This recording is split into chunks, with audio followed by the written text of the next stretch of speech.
గుంతకల్లు సహజమైన రుచి ఎన్ఎస్పీ మసాలాతో 100% natural spices, no chemicals and preservatives, pure flavour, strong aroma with NSP masala.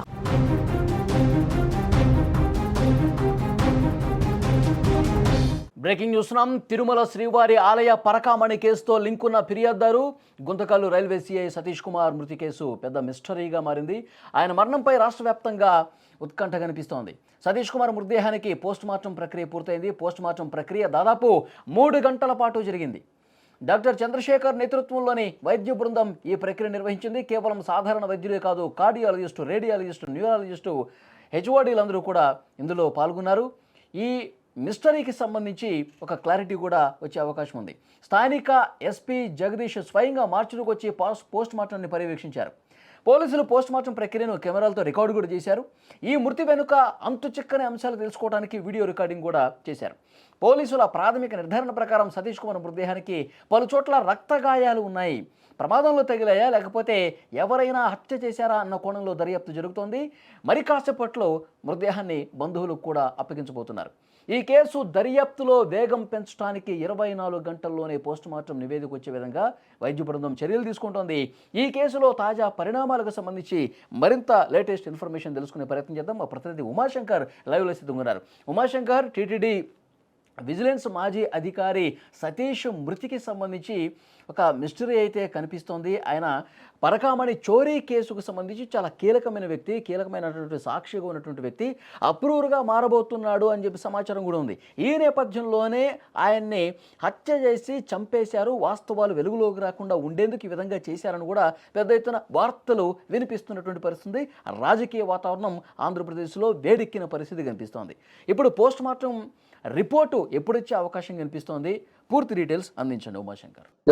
ప్రస్తుతం Satish Kumar Guntakal railway GRP inspector గా పనిచేస్తున్నారు.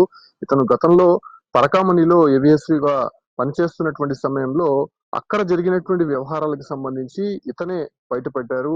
రవికుమార్ అనేటువంటి వ్యక్తి దాదాపు పరకామణిలో చోరీ చేసినటువంటి సొమ్ము కోట్లాది రూపాయలు ఉన్నట్టు ఇప్పటికే సిట్ దగ్గర ఉన్నటువంటి నేపథ్యంలోనే దానికి సంబంధించే పూర్తి విచారణ అనేది వేగవంతం చేశారు.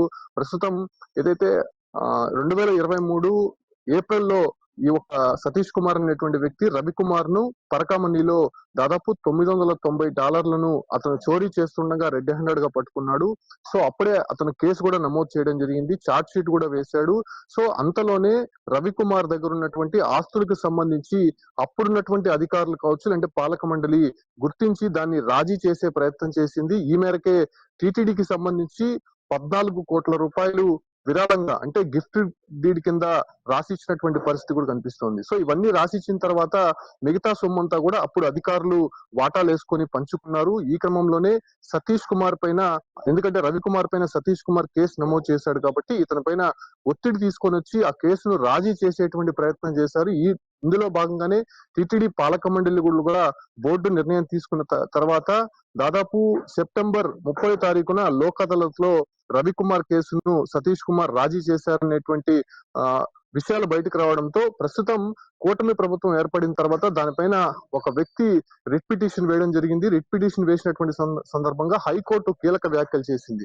అసలు ఒక డిపార్ట్మెంటల్ యాక్షన్ కి సంబంధించి, ఒక కేసుకు సంబంధించి ఒక డిపార్ట్మెంటల్ అధికారి ఎలా రాజీ చేస్తారు, అసలు రాజీ చేయాల్సినటువంటి అవకాశం ఎందుకు వచ్చింది, మళ్ళీ ఈ కేసుని రీఓపెన్ చేయాలి, స్పెషల్ టీమ్ తో దీన్ని ఇన్వెస్టిగేషన్ చేయాలని చెప్పి కూడా ఒక సిఐడిని ఏర్పాటు చేసింది. సిఐడి నేతృత్వంలోని డీజీ రవిశంకర్ అయ్యంగార్ అనేటువంటి ఒక కీలక అధికారి దీనిపైన లోతైనటువంటి దర్యాప్తు చేస్తున్నారు. ప్రతిరోజు కూడా తిరుపతి పద్మావతి గెస్ట్ హౌస్ లో దీనిపైన విచారణ జరుగుతోంది. అయితే ఇక్కడ కీలకంగా ఫిర్యాదుదారుడుగా సతీష్ కుమారే ఉన్నాడు. సతీష్ కుమార్ ఇచ్చేటువంటి వాంగ్మూలం ఆధారంగానే నిందితులని పట్టుకునేటువంటి ప్రయత్నం అయితే చేయబోతున్నారు. ఈ క్రమంలోనే ఈ నెల 6వ తారీఖున సతీష్ కుమార్ ని ఒకసారి విచారించారు. సతీష్ కుమార్ కీలకమైనటువంటి సమాచారం సిఐడి ముందు కూడా ఉంచినటువంటి పరిస్థితి. అయితే నిన్న కూడా సతీష్ కుమార్ ఈ సిఐడి విచారణకి హాజరు కావాల్సి ఉంది. ఆయనకి డేట్ ఇచ్చారు. 14వ తారీఖున ఉదయం 10 గంటలకి సిఐడి కార్యాలయానికి రావాలని చెప్పి కూడా నోటీస్ ఇచ్చారు. కాబట్టి ఆ క్రమంలోనే గుంతకల్ నుంచి 13వ తారీఖున రాత్రి ఆయన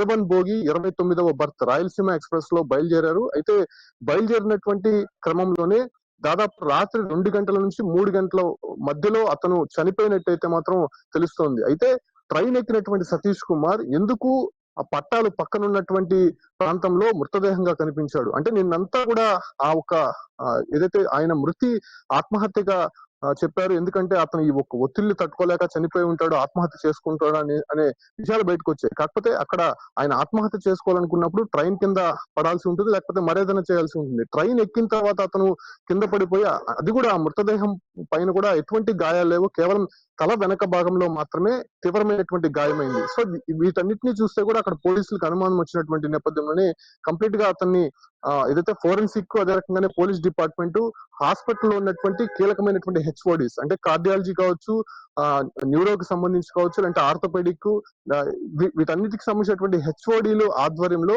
ఎస్పీ ఆధ్వర్యంలోనే అతనికి పోస్ట్ మార్టం నిర్వహించిన తర్వాత ఇది ప్రాథమికంగా హత్యగా నిర్ధారించుకున్నారు.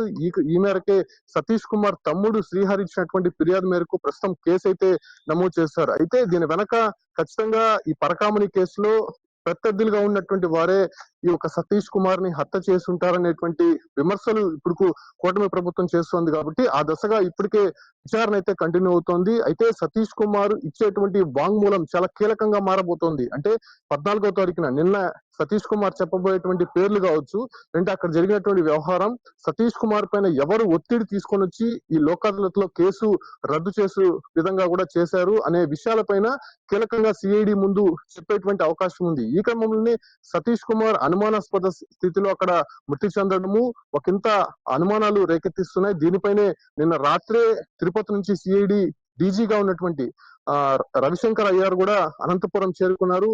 అంటే దీంతో పాటు కూడా దాదాపు 15 పోలీస్ బృందాలు ఇప్పటికే ఏర్పాటు చేశారు.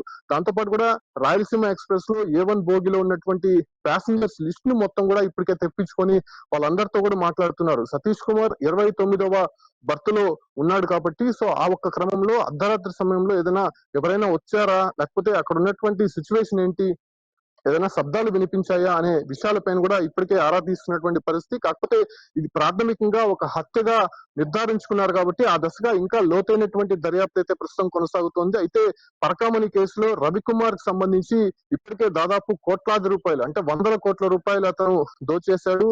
అంటే పట్టుబడినటువంటి నేపథ్యంలోనే $990 సంబంధించి అతను కేసు నమోదు చేశాడు. కాకపోతే గతంలో కూడా రవిశంకర్ ఇలాంటి పనులకు అనేక సందర్భాల్లో పాల్పడ్డారు. కేవలం తిరుపతిలో ఉన్నటువంటి కొన్ని అపార్ట్మెంట్లకు సంబంధించి టీటీడీకి గిఫ్ట్ డీడ్ గా అందించారు. అంతేగాని రవికుమార్ దగ్గర ఇంకా మరిన్ని ఆస్తులు ఉన్నాయి. అవన్నీ కూడా అప్పుడున్నటువంటి పోలీస్ అధికారులు కావచ్చు, అంటే టీటీడీ అధికారులు, అప్పుడున్నటువంటి పాలక మండలి మొత్తం కూడా వాటాలు వేసుకుని పంచుకోవడము, దాని తర్వాత సతీష్ కుమార్ పైన ఒత్తిడి తెచ్చి లోక్ అదాలత్ లో కేసు రద్దు చేయడంతోనే ఇప్పుడు ఈ కేసు తెరపైకి రావడము.